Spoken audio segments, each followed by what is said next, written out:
Welcome to Accountants Law Pod, where accounting professionals and law firms converge. Hosted by Lynda Artesani, Sarah Prevost, and Steve Libhart.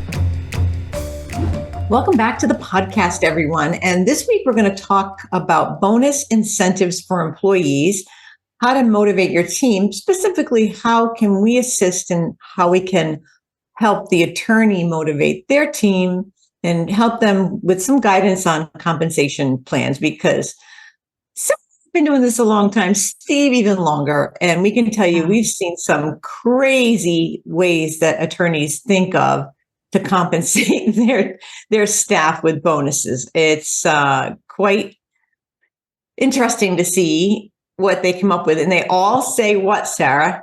It's a simple. Oh, it's simple. Don't worry. It's a simple method.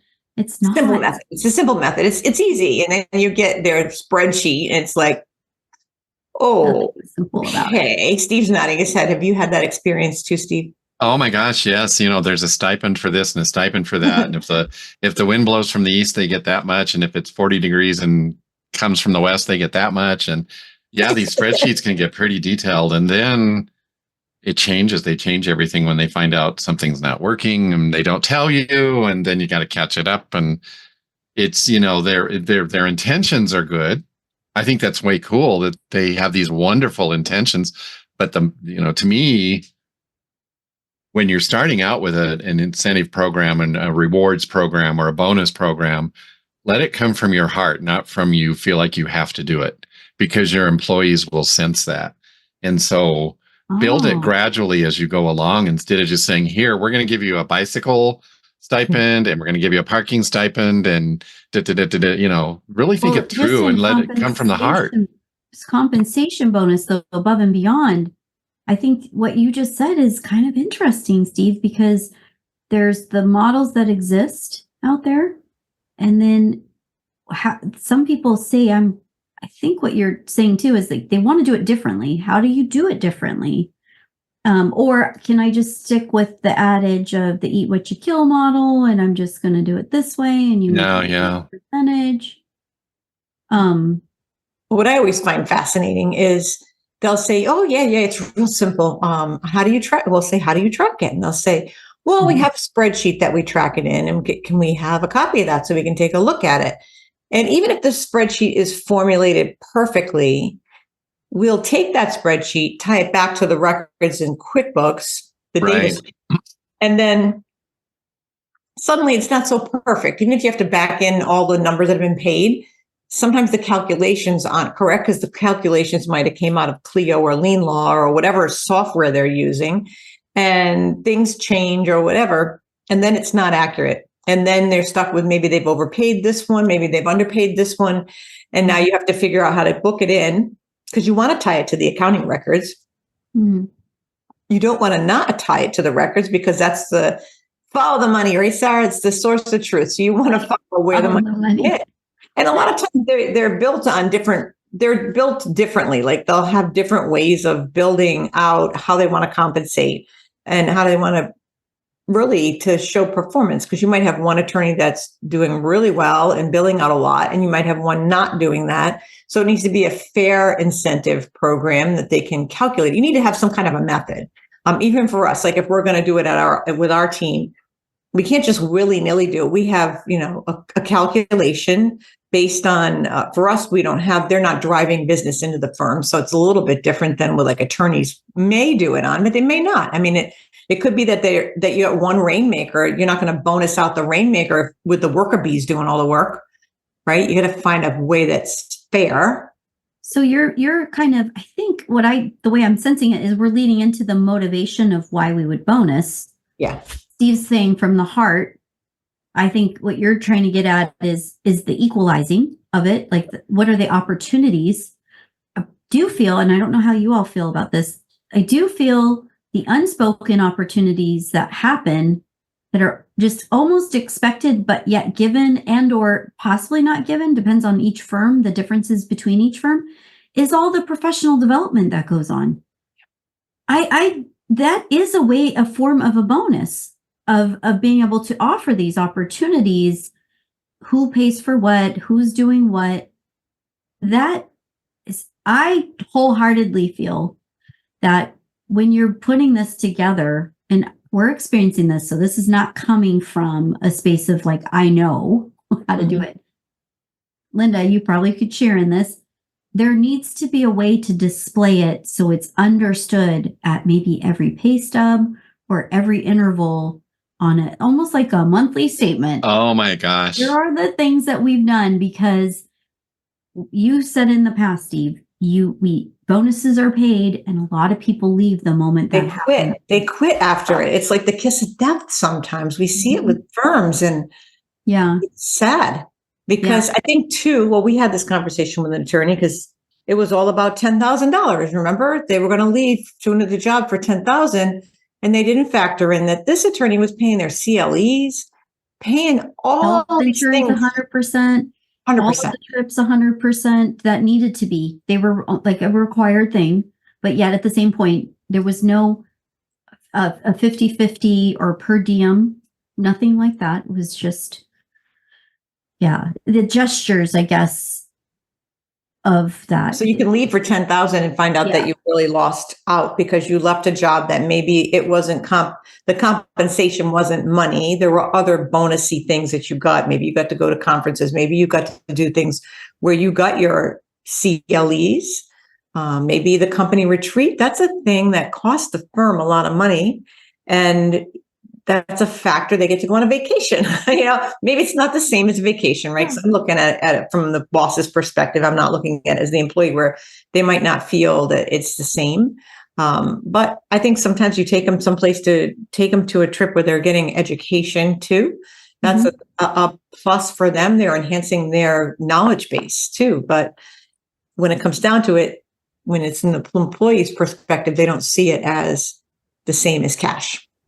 Well, so one of the law firms I worked in, we devised a system where we had the problem with the revolving door going on all the time. And so I sat down with the managing partners and I said, how about with each pay stub, if we also have an attachment that goes with it that says, this was your pay, this is what the firm spent for the CLE, this is what happened for the company retreat, this is the blah, blah, blah, blah, blah, blah, blah, and this is what your value to the company really was.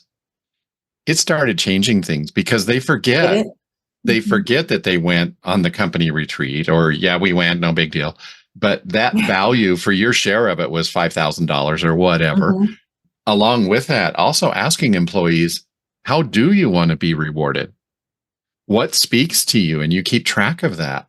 And then you share that value with them. So you made $30,000 this year in your salary. But to the company, your value was $75,000 because of all of this. And all of a sudden, they become part of that whole process. So what about, this is, I'm in my brain, what I was going to ask, and it's interesting that you bring this up. When you ask a person what they want, and you hear, I just want the cash. I just want the cash. But yet the culture is we have a kitchen filled with this. We have offerings that are this. We have, these types of packages that we do. We do 100%. Most law firms really are doing about 100% on health insurance, depending on the firm, right? The firm size. Sure. Some are not. So we have all of these things, and you want that all taken away, and you want it because we heard this in this piece with this attorney, and the two important factors, which obviously were not going to be met, was one of them was definitely not equity. That was not happening. Sorry, no equity here. Non-equity is fine, but no equity here. Well, when they say I want equity or I want cash or whatever, then the next step is how do you want to earn that? What's the path to get you there? Okay. But then do you withhold all the perks? So do you withhold them from going? Yeah. Do you withhold them from going to the company retreat? They wanted cash. They get the cash. I think it depends on if you require, right? Do you require them to come to the company event or not? Well, that's the thing, is some things are required for culture. So this is where I'm getting kind of confused myself when trying to support a firm. and the balance of the asset, it goes both ways. I guess I'm trying to get at is just because you asked for it doesn't mean you're going to get it. Right. Right. And you are working here. I mean, gosh, the first day you got the job offer, I'm sure you were excited to work in the firm, right? Mm-hmm. So where has that gotten lost with all the added benefits? Now, maybe it goes back to maybe you're not feeling heard enough. Those are different things, right? Those are fixable things. But it's not like you're walking into the, Grubhub on your app and going, I'm going to pick this menu item and this menu item, and please tailor it to this and that. Like, sure, there's only so many constraints that can happen. So the realistic model to help figure out how to best compensate and motivate the team has felt to me as it's getting murkier and murkier. And to me, I personally think any bonus structure needs to be tied to production and quality of work. Yes. Not you have to do something, right? Because they talk. Sure. So if you don't have some structure to it, you can't just go, well, I like this person so much, I'm going to give him this.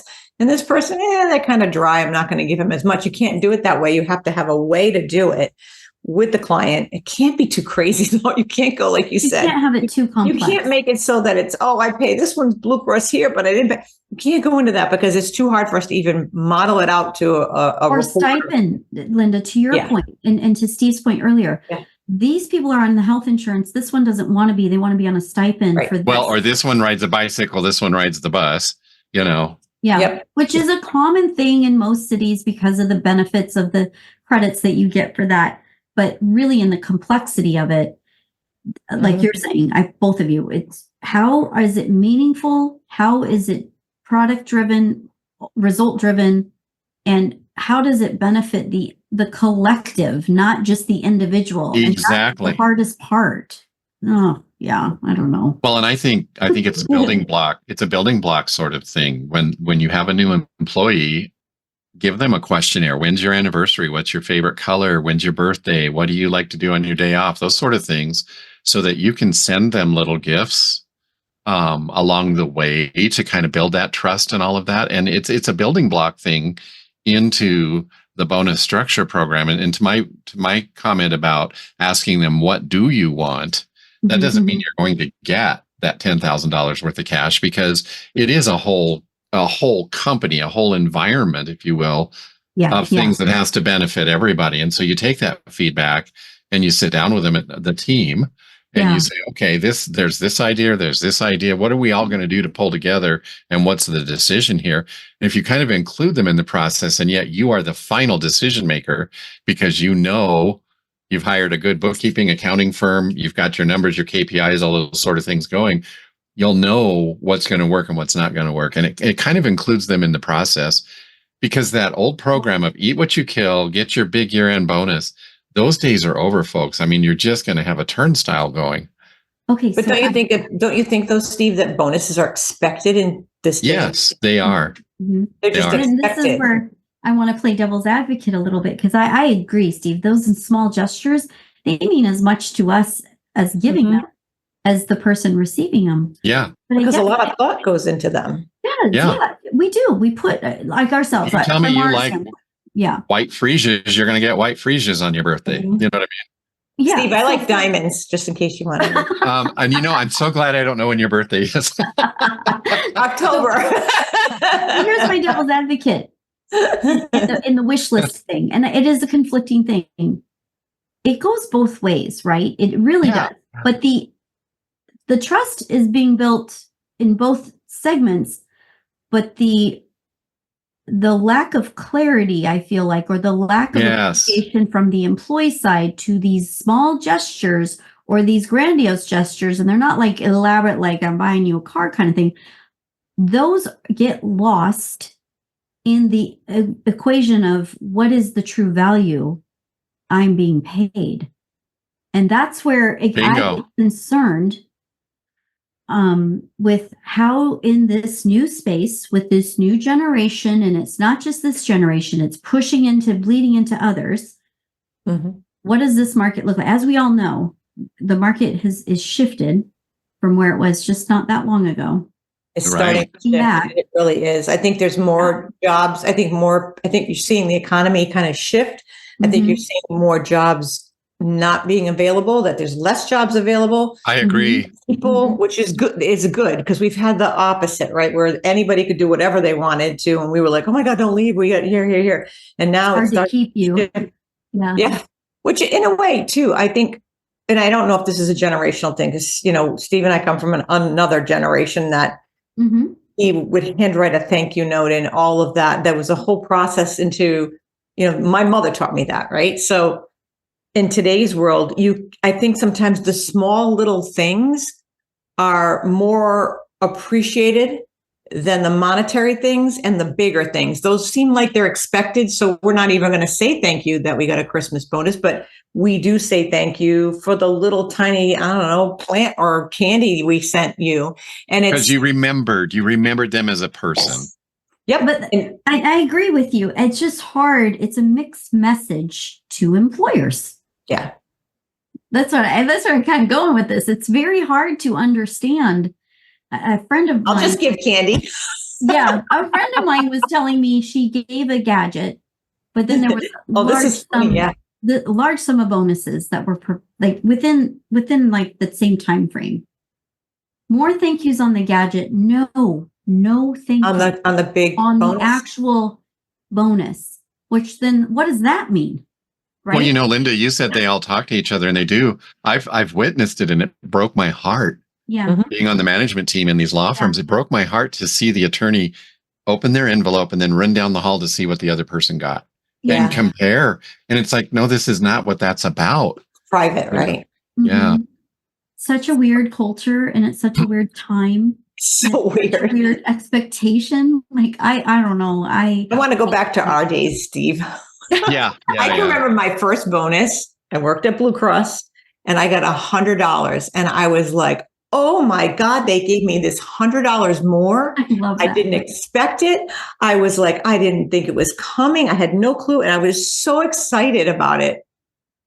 That's so different than today. It really is. And I mean, and I didn't expect it the next year. Just because I got it once didn't mean, and it had, it was a not-for-profit. So, I mean, it had to do with that or whatever, however they did their calculations back then. But it was just a big deal. Like that was the first time that ever happened to me. And I had other jobs that never had it happen. So the first time I had a professional job, and that was my first experience. It was such a big deal. I'm going back to 19. Yeah, you don't do it. It's the same thing, every 79 or something. Every kid on the baseball team gets a ribbon. Oh, well, we didn't have that either. See, I mean, that was, and was it you started telling me they don't play dodgeball anymore? I'm like, what? Why couldn't it wasn't. I grow up then? I hated dodgeball. I don't think they do. There's dodgeball, but okay. So while we were chatting, I wanted to see what Gemini was going to offer. And I thought this was an important thing. I want to just take this one section out. It says important considerations for a firm, right? Company budget. Is it suitable and aligns with your financial Very good, which is great, right? Like that, Steve, I had a feeling. Tax implications, because there is tax implications. We've seen. No, we just write them a check, Sarah. It doesn't go through payroll. Oh, geez, yeah. I know.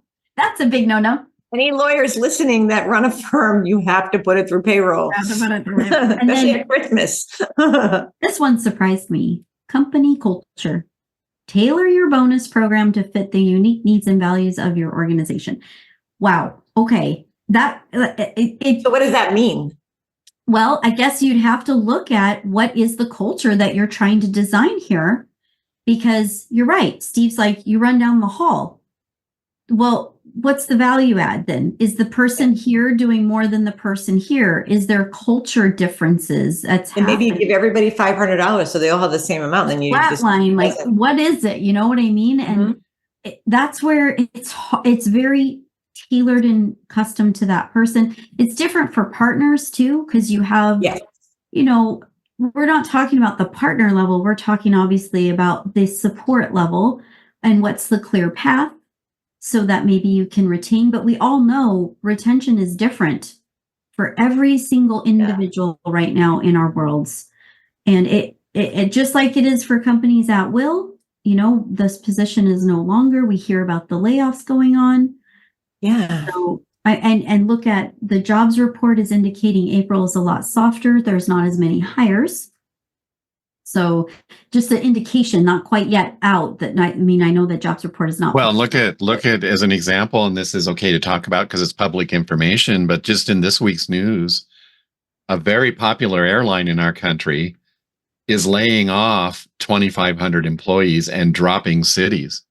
Yeah. And it's the busiest, largest commercial airline in our nation. Yeah. And I'm like, oh, that's always when it starts. Yeah. When Right. you see that happen. Yeah. If one does it, they all do it. I mean, Yeah. Yeah. they had so much of our tax dollars, Steve. Yeah. Yeah. Yeah, Exactly. I know. They Yeah. were bailed out during COVID. But that airline just came out of probably 40 or so years of paying an annual healthy profit sharing to every employee. And now they're laying off and cutting cities. It's And I'm hard. like, whoa. Yeah. Because that's only to drive prices up. I mean, that's just the scarcity of flights, right? Unless there's another airline out there that's in picking it up. all up. Yeah.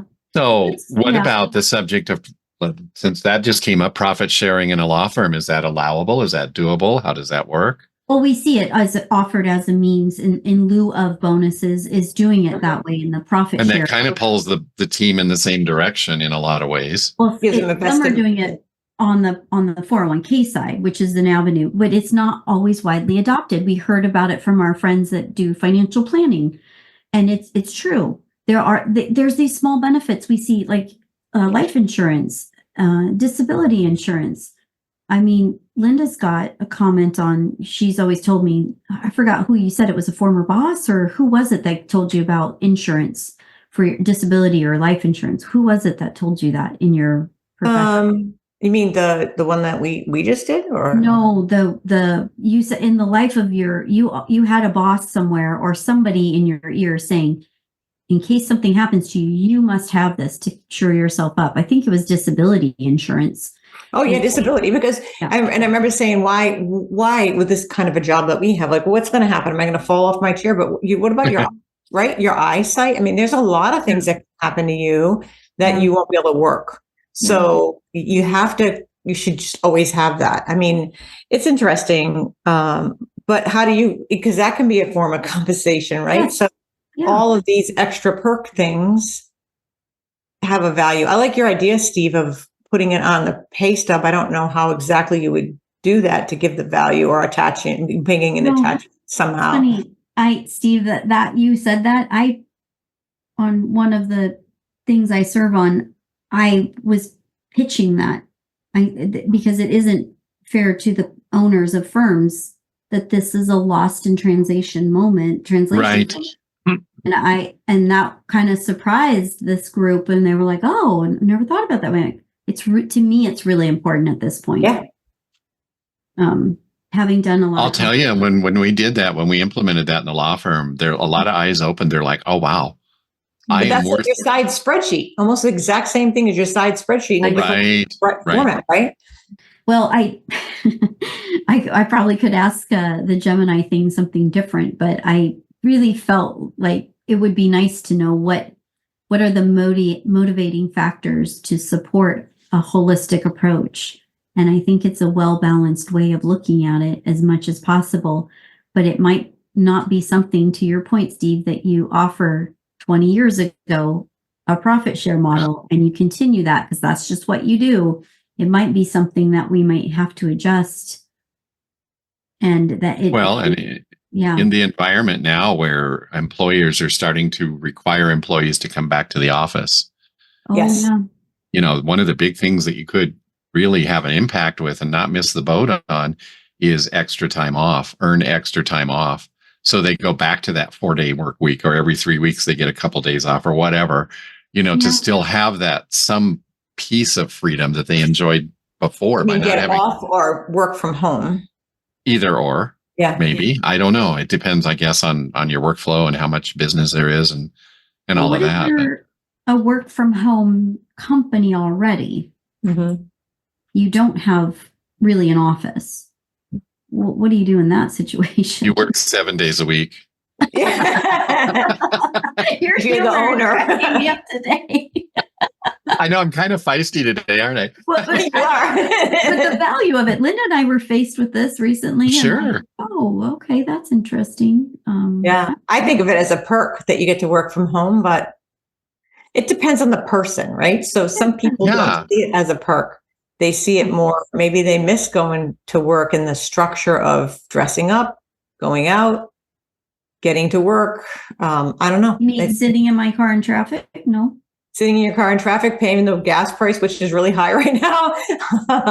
Going up. I mean, it's going up. I mean, these are things, but I mean, if you have an office already, like the structures that we've seen, firms do have offices. Well, and you teach them how to pay for those benefits as well. When I owned my day spa, I did that program where new employees got that questionnaire. What do you like? What color? What turns you on? All that sort of stuff. And then we had a trouble with retention of clients. And so I implemented a program where the employees had to really encourage. Somebody was in there getting their massage, and they had to encourage them, let's book your next one before you leave today. And we would we started tracking all of that. And then we turned that into bonuses for people. And, you had this much retention and you had this much retention and so on. And it kind of became a measurable thing. Yeah. What gets measured gets done. And it's transparent. Right. You have the way to, so that's the other hard part is the measure we've seen this, there's measure to it. And then there's that part that you brought up, Steve, where it's like, and we do a little bit like this over here and a little bit. Well, okay, and as an accounting person, that little bit here and a little bit there is like 5 tabs of a spreadsheet we don't want to be doing. Yeah. Right. Take me to support because now it's a negative loss. Like it takes me 5 hours to do your so-called simple bonus and it's a negative loss. What's the point of it? Right. Is it necessary to be that complicated? Yeah, exactly. The end result worth the complication of it? Because we've seen some that I'm like, oh my goodness. We've seen some where they say, oh, here's a spreadsheet. And then if you look, the formulas aren't correct. So they made a spreadsheet, they're lawyers making a spreadsheet. So they don't all, and like, wait a minute, there's a whole line missing here. They're putting it in, but it's not getting calculated. And that can happen really easily when you use a spreadsheet. I mean, that's why you don't want to. That's why you want to tie it back to your numbers and make sure everything works accordingly, that you put it in and back it out. And we've seen some firms that have a lot of people that are non-equity partners, and then it gets really complex when you have a firm with a ton. Really messy, yeah. Okay, so here's something when in my Gemini thing search right now, types of bonus incentives. So you could structure it slightly different in that you have performance-based, spot bonuses, meaning exceptional work at that moment, you get rewarded. I like those. Those are good. I like that a lot. Isn't that nice? There's the profit share one that we talked about, the sense of ownership, shared success, like you were saying. Referral bonuses. Well, there's that. Retention bonuses. So I think that's interesting that you may lay out a bonus structure, because I was curious, like, how do you evolve a structure? So I was just asking it, what the heck? Retention bonus, that'd be an interesting one for an accounting firm. So how long do you keep a client? If you're losing clients, does that affect your retention bonus over the keeping? Because we all know the keeping one can be, because it's expensive to do the onboarding, offboarding, and all that. So keeping a client, although that also falls into the pattern, if you're not doing it properly, we all have those pile of clients that are old legacy ones that are paying nothing, peanuts, compared to the ones that you have that are new, right? So. Well, in this way, it's written as the individual who stays with the company for a specific period of time. Oh, so retention of them. Retention in the business, in the sense of like your loyalty to it, which I think of that as, I think you, Steve or Lynda, I can't remember now, bringing up on that paid time off thing. You see it in translation of you get tenure based on.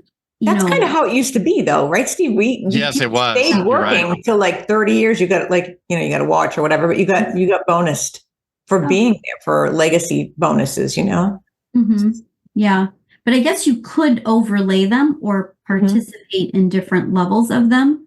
So you have your base one, but the exceptional work, like maybe a case didn't go to trial, didn't go to litigation in that sense of whatever that line was for you as a firm, and you're able to get it settled outside of that moment.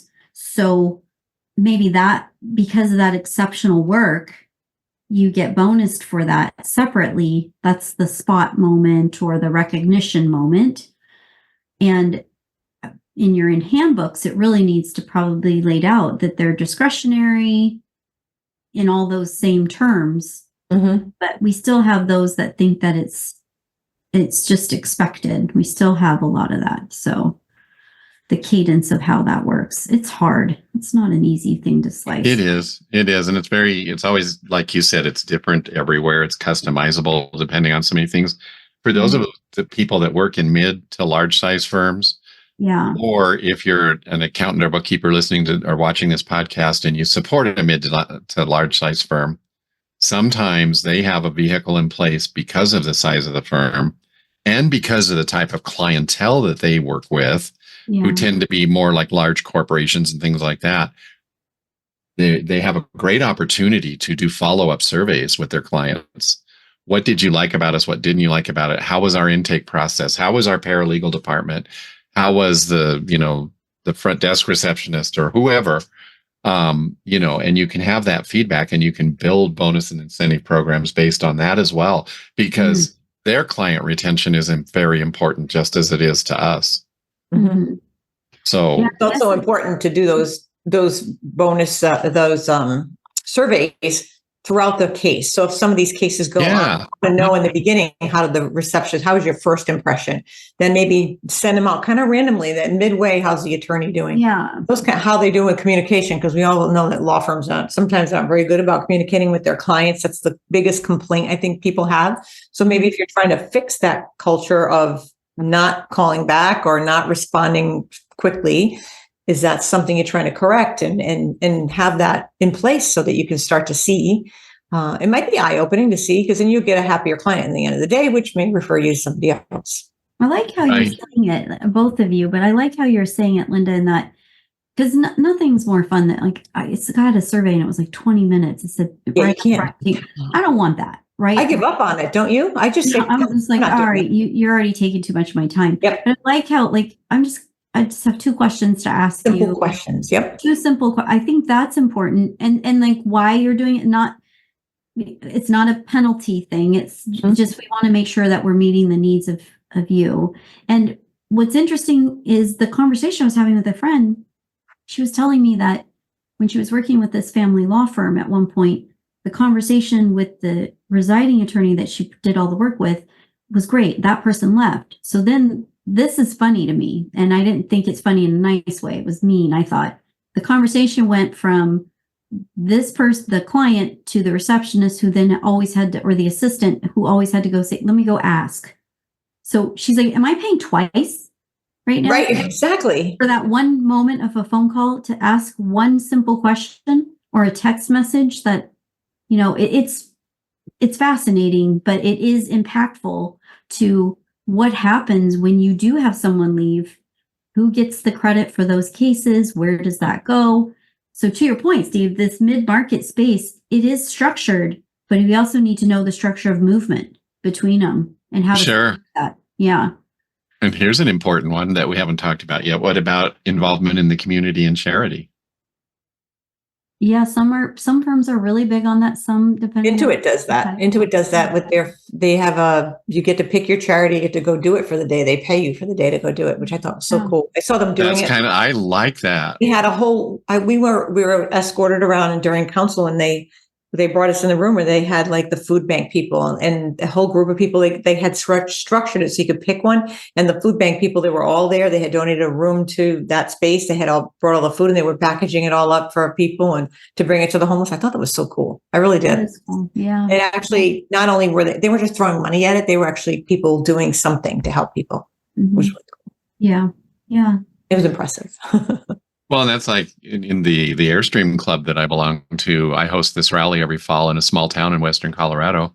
And when we first approached the town about bringing in a massive amount of Airstreams for this big function that they have every year. They weren't that interested in us, but then we added a food bank drive to our rally. Nice. And they can't have enough of us now because we got in the newspaper there, and Yeah. the food bank in that particular town, they get a lot of people traveling through, their cars break down or they don't have enough money for food or whatever. And we were able to give them a whole truckload of food as well as $900 in cash donations. And they just love us now. And, you know, they can't have enough of us. And so, you know, what is it that fills the hearts of the people that work for you too? Because that can mean as much to them as a $500 bonus, you know? Or you never know whose heart you touch with that. And you never know where it will go. I just saw something posted recently and I was like, oh my God, that's amazing what the CEO of Ford is doing for a former high school friend of mine. But you just don't know. And the fact that that wasn't the intent. It was just, you know, the intent was to support that family. And I think it's being in tune to what's going on with your employees. And maybe, you know, grandpa just had a major heart attack or something and you learn about it. I know, I didn't mean to. Never mind. No. It's like a thumbs down for grandpa. Oh my gosh. Just remember diamonds. But knowing what's going on, the pulse of your team and what's going on, and when they're having a hardship, you know, jumping in and helping. Yeah. Well, you can't put a price to that. You can't. And what's interesting too is knowing like how we support you from the accounting side with our law firms.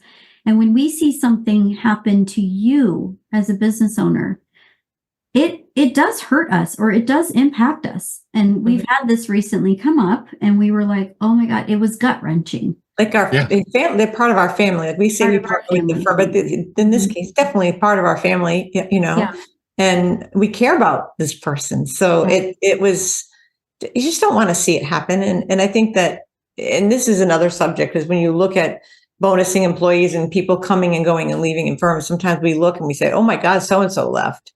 Wow. And that's really going to hurt. And, you know, what can we do to help? What can we do to help from the outside? I like that. Yeah. Other than creating the termination check and making sure it's all handled compliance wise, how can we help? Yeah. It's only so much we can do, but it's, you do feel it when you see, and if one person leaves, we saw this a lot when it was job scarcity. One person leaves and they go to another firm and they take 4 or 5 people away from a mid-sized firm. That can hurt. That can hurt. You know, with the bigger firms, though, I think sometimes too, the bigger law firms, you don't get that same culture. There's a whole different dynamic to it than what we. There's a lot of segmentation in the larger ones. Yes, it's kind of automated too. They have to come up with something when you have a volume of people. Like we're doing a project with 80-person firm. I'm like looking at this going, oh my God, they can't possibly all know each other. It's a huge law firm. Multi-state too. Yeah. Yeah, big. Yeah, it's big. But it's going to be a different scenario. If it's still all one firm, they must have a whole different plan for that. Yeah. Because it's different. It's big. Yeah. So I guess it depends. As a smaller firm, you might be able to lead with your heart because you work intimately with the employees, 1 or 2 staff people, up to 5 or whatever. Where it's a mid-market space, it's kind of different, but you still have a touch point with the entire firm. But then when you get bigger, it's got to be different. It has to be. You know, I'm thinking now, this sounds funny, but I'd love to know what Gary Vaynerchuk does.